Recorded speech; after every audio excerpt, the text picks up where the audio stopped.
9시부터 근데 질문 누가 하게 돼 있니? 편지를 하나 써서 남겨놨습니다. 어떤 내용의 편지를 남기셨나요? 건강하시라고 하고 용기를 잃지 마시라고 하고 우리가 끝까지 지켜드리겠다고 썼습니다.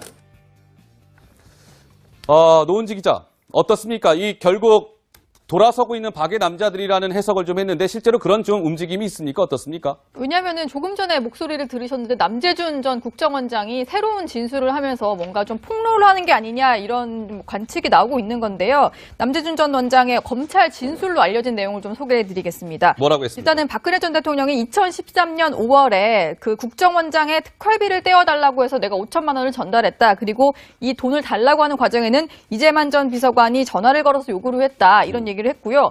그리고 이 돈을 달라는 거에 대한 본인의 어떤 개인적인 감정도 얘기를 했는데 예. 원장 몫의 활동비를 떼어달라고 하니까 그렇군요. 처음에는 조금 치사하다는 생각도 들었다. 이런 진술을 한 것으로 알려졌거든요. 그래서 그 과거에 이제 뭐 구치소까지 가면서 저런 모습을 보였었는데 실제로 검찰의 어떤 칼날이 본인을 향해 오니까 뭔가 나는 대가를 바라거나 청탁한 적은 없고 돈을 달라니까 저런 식으로 줬는데 어떻게 쓰이는지 모른다. 이런 진술을 한 게 아니냐. 이런 분석들이 나오고 있는 상황입니다. 알겠습니다. 이 남재준 전 원장 얘기는 굉장히 물론 이것도 100% 확인된 건 아닙니다만 이렇게 알려지고 있죠.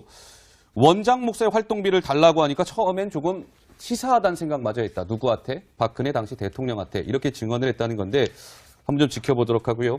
어떤 칼날이 본인을 향해 오니까 뭔가 나는 대가를 바라거나 청탁한 적은 없고 돈을 달라니까 저런 식으로 줬는데 어떻게 쓰이는지 모른다. 이런 진술을 한 게 아니냐. 이런 분석들이 나오고 있는 상황입니다. 알겠습니다. 이 남재준 전 원장 얘기는 굉장히 물론 이것도 돈을 달라는 거에 대한 본인의 어떤 개인적인 감정도 얘기를 했는데 예. 원장 몫의 활동비를 떼어달라고 하니까 그렇군요. 처음에는 조금 치사하다는 생각도 들었다. 이런 진술을 한 것으로 알려졌거든요. 그래서 그 과거에 이제 뭐 구치소까지 가면서 저런 모습을 보였었는데 실제로 검찰의 9시부터 근데 질문 누가 하게 돼 있니? 편지를 하나 써서 남겨놨습니다.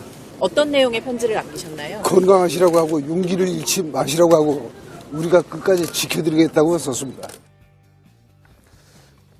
노은지 기자, 어떻습니까? 이 결국 돌아서고 있는 박의 남자들이라는 해석을 좀 했는데 실제로 그런 좀 움직임이 있습니까? 어떻습니까? 왜냐하면 조금 전에 목소리를 들으셨는데 남재준 전 국정원장이 새로운 진술을 하면서 뭔가 좀 폭로를 하는 게 아니냐 이런 관측이 나오고 있는 건데요. 남재준 전 원장의 검찰 진술로 알려진 내용을 좀 소개해드리겠습니다. 뭐라고 했습니까? 일단은 박근혜 전 대통령이 2013년 5월에 그 국정원장의 특활비를 떼어달라고 해서 내가 5천만 원을 전달했다. 그리고 이 돈을 달라고 하는 과정에는 이재만 전 비서관이 전화를 걸어서 요구를 했다. 이런 얘기를 했고요.